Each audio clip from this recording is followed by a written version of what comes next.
This is a picture from JWST. It's an image of the Eagle Nebula. And in each one of these little dots here, it's a star being born. This essentially is a molecular cloud. And so let me see if I can advance here. Hello, advance. There we go. So the Gaian bottleneck solution to Fermi's paradox. And this is me, Charley Lineweaver. I'm at the Research School of Astronomy and Astrophysics here in Australia, Canberra, Australia. Now, 4.5 billion years ago, the sun was an overdensity, just like one here, one here, one here. These are overdensities of molecular hydrogen and helium.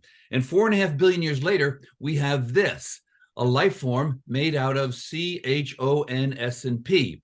And so in 2 slides, I'm showing you the history of the universe, at least in this particular part of it. This turned into this. This turned into this. And the question is, does that happen elsewhere? Now, another way to portray that is here the Big Bang is made out of hydrogen and helium, and then you have stars. Around some stars, you get a rocky planet, and then somehow life emerges, and then potentially life will survive. And it's this transition whether I will be discussing today, whether if life emerges, then will it survive? So there's lots of Earth-like planets. As a matter of fact, there are 10 to the 11 galaxies in the observable universe and 10 to the 11 stars per galaxy, and that makes 10 to the 22 stars in the observable universe. That's a lot of stars. I don't know of any name for that number. Now, so around every star is some type of planetary system. This is the result we have from the statistics of exoplanet discoveries in the last 10 years or so. Now, that means there are more planets than stars, and in fact, the number of Earth-like planets is approximately the same as the number of stars. So that's a lot of Earth-like planets. In our galaxy alone, there would be about 10 to the 11. Now, Fermi's paradox here's Enrico Fermi, here are his dates, and he asked the question, where is everybody? Now, why did he say that, and what is the paradox? Well, our galaxy is about 100,000 light years across. No one has ever taken a picture of our galaxy because we haven't been outside of it, but if they did, it would look something like this. It would be 100,000 years across. Now, let's suppose that we have a civilization that can make a rocket ship go at about 1/10 the speed of light. That's not impossible. It's something that we should be able to do in the next 100 to 1,000 years. And then we can ask the question, how much time to go from one end of the galaxy to the other? Well, time is equal to distance divided by velocity. The distance is 100,000 light years. The speed is about 1/10 of the speed of light. And that means it takes about 1 million years to go from here to here. 1 million years. Somebody have a question?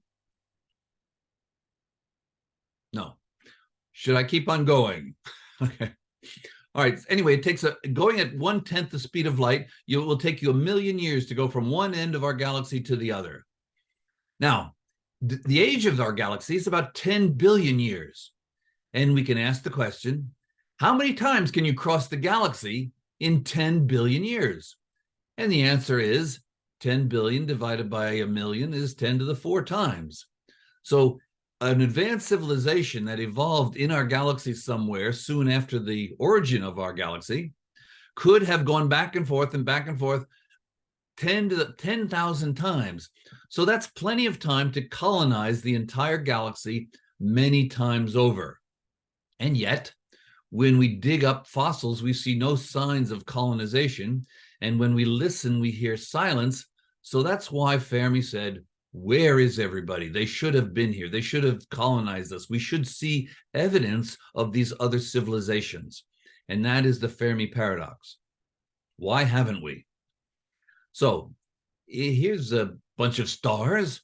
On one particular star, we know there's the sun, and then we have the Earth, and we know that on the Earth, life has emerged and has formed this branching tree of life. Now, our question is, how many other Earths have life? Here we have an Earth, but no life. Here we have an Earth with life. Here we have an Earth with life. Here without life. And so our question is, how many other Earths have life?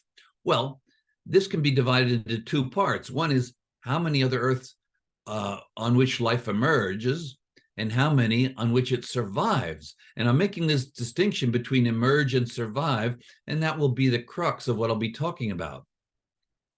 And there's a lesson from biology that we have to keep in mind, and that is, if we have a tree of life here we have things that are extinct. No, these are extant species. Species that are still around are the ones here. Time 0 is now.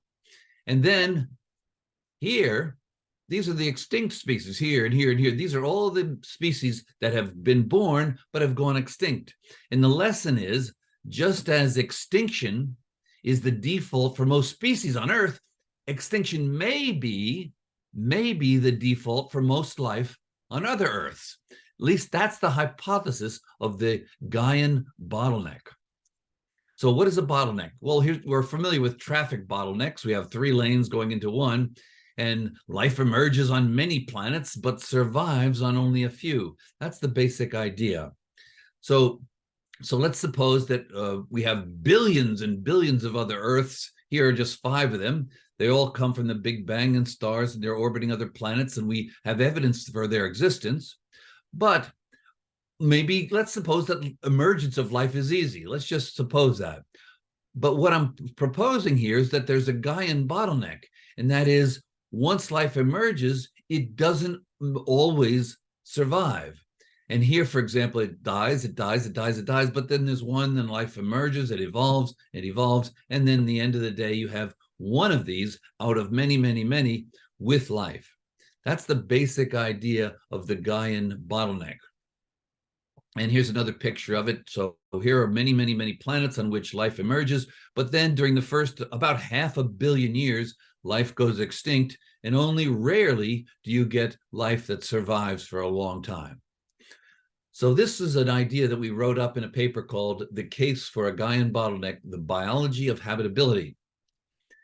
And this, well, I'm claiming here that this solves the Fermi paradox. Where is everybody? The aliens are silent because they're dead. Here, they're dead, they're dead, they're dead. So what about this Gaian idea? Now, this is a Gaian idea came from, originally it started in about 1965 when NASA was asking the question, how can we detect life on Mars? And Carl Sagan, this is with the Viking lander, and he was a roommate of this fellow here, James Lovelock, who had been invited to NASA because he had developed this device, which was very, very good, but probably hundreds of times more sensitive to detect the some elements in the atmosphere. And they thought by detecting elements in the atmosphere, we would be detecting life. Now, why did he say that? It's because when we look at the spectrum of Venus, spectrum of Earth, and spectrum of Mars and compare them, we see that Venus has an atmosphere in chemical equilibrium, Mars has an atmosphere in chemical equilibrium, but Earth's atmosphere is not in chemical equilibrium. And James Lovelock was probably the first to recognize that an atmosphere not in chemical equilibrium, it could be a sign of life. And that's the type of atmosphere which we are currently looking for around transiting Earth-like planets, and we're trying to get spectra of these atmospheres to see if the components are in chemical equilibrium or not. And James Lovelock said, well, if it's not in chemical equilibrium, there's life, and if it is, there's no life. That's the simplest global scale biosignature. All right, so here's Lovelock, and here's Lynn Margulis. They worked together on this. And in 1979, Lovelock wrote a book, A New Look at Life on Earth. So the Gaia hypothesis can be stated shortly as the Earth is more than just a home. It's a living system, and we are part of it.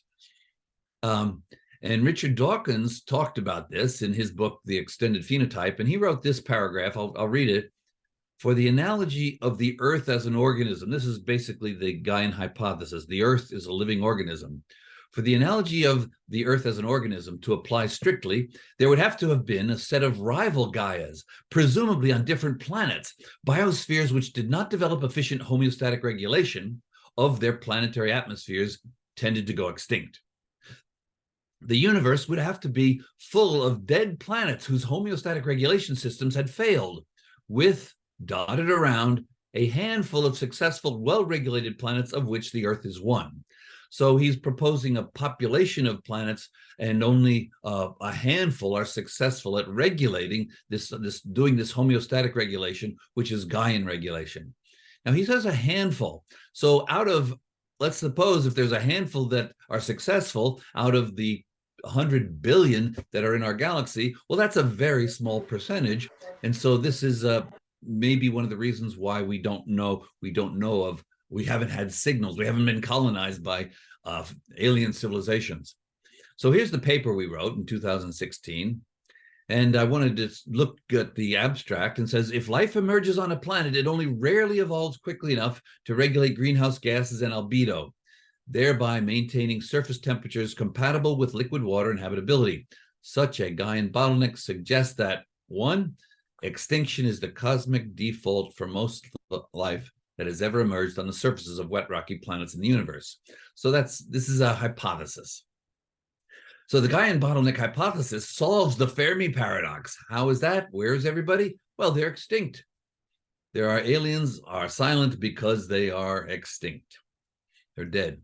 Now, I wanted to talk a little bit about some of the possible Gaian regulations that are available. First of all, you have positive feedback. And positive feedback has to do with high albedo. Now, this is if the Earth got covered in an ice, then you would have high albedo, all the sunlight would be reflected, and it would get even colder. Low albedo, like this, absorbs most sunlight. And so this is positive feedback in the sense it's runaway. If it gets cold, it gets colder. If it gets hot, it gets hotter because of this albedo effect. So if it gets cold, it gets colder. If it gets hot, it gets hotter. This is an unstable relationship. It's called runaway. It's a positive feedback. Now, what we're looking for is the opposite thing of negative feedback. That's how you regulate. So if you have positive feedbacks, you have, let's suppose the surface temperature goes up, the ice cover goes down, the albedo decreases, and then you get even hotter, and it goes around and around. And positive feedback, you have a runaway ice house where it gets cold, and runaway greenhouse if it gets too hot. Now, you can also have a negative feedback, and that is regulation, and it is stable. And I will talk about silicate weathering as being stable, and also low clouds as being stable. Here's a very complicated diagram of the carbonate silicate cycle that was described in Walker 1981. And basically you have CO2 coming in with rain, and then it dissolving some of the silicates, and then it buries this calcium carbonate, which then comes out again in volcanoes, and you have a regulation of the CO2 in the atmosphere by this burial mechanism. And the point is, well, what does this have to do with microbiology? Well, here's the phylogenetic tree of life on the interior of this logo, and in the very earliest organisms are right in the center here. And these are the ones that will have to do the Gaian regulation if, in fact, it was necessary to maintain life on Earth. So the potential is that when you have this sometimes called abiotic carbonate silicate cycle, there are places where biology can start to interfere with it. It can start to increase it. For example, you can have lichen or types of bacteria that eat the rocks, and then they enhance the erosion here, and then that makes even more CO2 get dissolved here and turned into calcium carbonate, and maybe there's some seduction controlled, or maybe biology gets involved here. In any case, here's what we have: warming, increased weathering rates, cooling. And cooling, lower weathering rates, warming. So this is what's negative feedback. And so potentially biology gets involved in these feedbacks and they increase it. For example, you can think of if it's warmer, maybe there'll be more rainforests, and that increases CO2 consumption, and that cools the planet. And similarly, if you have cooling, well, then you have fewer rainforests, and then you have reduced CO2 consumption, and then you have warming. That's negative feedback. So let's look at the entire history of the Earth. Here's the Earth now, 4.5 billion years after it started. Here's where the sun and the Earth started. During the first 500 million years, there was a lot of impacts. And matter of fact, this is the accretion rate in tons per million years. The accretion rate was enormous. Look at this, 10 to the 21, 10 to the 18, 3 orders of magnitude, 3 orders of magnitude, 3 orders. This is the accretion rate today. It's tiny, it's measurable.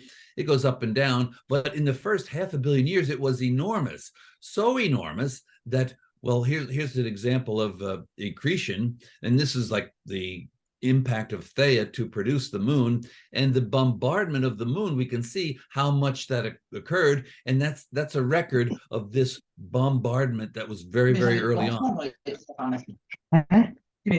somebody asking a question?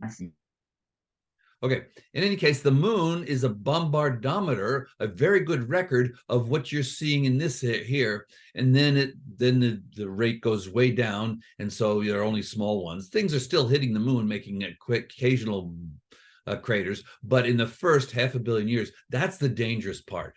That's where you have, even if you had life here, it would go extinct because you're turning the whole planet having a rock atmosphere, and that's just incompatible with life as we know it. So this is the first 100 to 200 million years, you have something like this, and then you have heavy bombardment for the next, until about, I don't know, let's say 600 million years after the origin. Now, so what that means is that now we have a y-axis that's the mean surface temperature. And what we want is a planet whose mean surface temperature stays roughly in this range. What we're proposing is that because of the positive feedbacks that are natural due to this heavy impact and very unstable climate, you have either a runaway greenhouse or a runaway ice albedo. Runaway greenhouse makes you hot, hot, hot like Venus. Runaway ice albedo makes you cold, cold, cold like Mars. And only we're proposing, if you get Gaian regulation from some of the first organisms to evolve, do you then maintain an atmosphere stable enough to keep the temperature in between these limits? And eventually, in about a billion years, the sun increases its luminosity, and then you lose your stability, and then you go like this, and all life on Earth dies, probably in a billion years or so, because of the increasing luminosity of the sun. I should point out that right about here, the sun was 30% less luminous, and there's another paradox called the early faint sun paradox that Sagan pointed out about 50 years ago. In any case, what we need here, we think, is some type of stability that can keep the temperature here. Now, so here's the bottleneck. You have life getting started. Let's suppose that's easy. And then you have a bottleneck, and only on some do you maintain the temperature within this habitable range. So in a picture, extinction is the default for all life on Earth-like planets. Now, another way to picture that is runaway glaciation too cold, runaway greenhouse too hot. So there's no silicate weathering in the first billion years, no negative feedback. So silicate weathering requires land, and it requires subduction. So that requires plate tectonics. If you have a runaway, now it is possible that the habitable zone and the width of the habitable zone is controlled by the strength of the negative feedback. How strong that is, the silicate carbonate cycle and the albedo cycle, or not the cycle, but the albedo, control of that, how strong Earth has life on Earth can control these things is what has to be measured. So the silicon weathering, negative feedback, and 37 degrees C is Gaian regulation. I guess that's why we are. That I just gave an example here. Is your body temperature is 37 C right now, and it's high. It's being regulated by your body. And so the question is whether bacteria, microbial mats, for example, in the first billion years, can produce Gaian regulation. Now, cars don't stay on the road without a driver, and planets don't stay on the road unless they have life on them, potentially. So to remain habitable, a planet may have to be inhabited. So the usual view is there's this abiotic habitable zone based on how far a planet is away from the star, and that has a temperature that's compatible with liquid water at the surface. But the real picture may be like this, that there's this habitable zone, and over here is too cold, and over here is too hot, and life maintains this temperature. So if the Gaian bottleneck model even being inhabited is not enough to remain habitable. The inhabitants have to evolve planetary negative feedback mechanisms, Gaian regulation, rapidly enough to stay in the saddle. This rapid evolution of a specific adaptation may be less than rare, i.e., it might be quirky or potentially unique ability of early life on Earth that has enabled us to be here. So as we learn more and think about the circumstellar habitable zones, we realize the biggest uncertainty is not clouds, it is life itself. What does life do? What can life do? And how far can group selection go to produce the life forms that can control their environment very early on when that environment hasn't gone, run away, or lost its water? So cars don't stay on the road without drivers, houses and beaver dams fall apart without maintenance, and similarly, planets may not stay habitable without life. So you may ask, now I've read that the main purpose of this meeting is to identify the most pressing issues regarding the microbial world. This talk emphasizes the idea that one of the most pressing issues is whether or not the earliest microbes on Earth were able to regulate the environment by leveraging the negative feedback mechanisms. These are abiotic, but they can be leveraged by life. And these are the silicate carbonate cycle and albedo. So if you want to know more about this, or want to know more about the Gaian hypothesis, I recommend Scientists on Gaia and Scientists Debate Gaia, two very nice books with many contributions from people who have thought about the possibility that life regulates the temperature of the Earth. And here's another book by James Lovelock, and here Tim Lenton is Lovelock's student, and he's active, and he has written this book, Revolutions That Made the Earth. So in summary, the case for the Gaian bottleneck is the Gaian bottleneck solves another problem, and that is the Fermi paradox. Where is everybody? Extinction is the cosmic default for life that has ever emerged on the surfaces of wet rocky planets of the universe. And this is based on the idea that in the first 500 million years, planetary temperatures can either go runaway greenhouse like Venus or runaway Mars, and only rarely does life strong enough leveraging the silicate carbonate cycle or controlling albedo by controlling the greenhouse content of the atmosphere. And I should point out that the oxygen you're breathing now is a product of life forms, and it is also potentially the nitrogen content of 80% is also life controlled, and it seems that life is controls the atmosphere, and that's why it's not a crazy idea that it potentially is involved in Gaian regulation of the temperature of the Earth, and has been for the past as long as it has been on this planet. So that's my talk.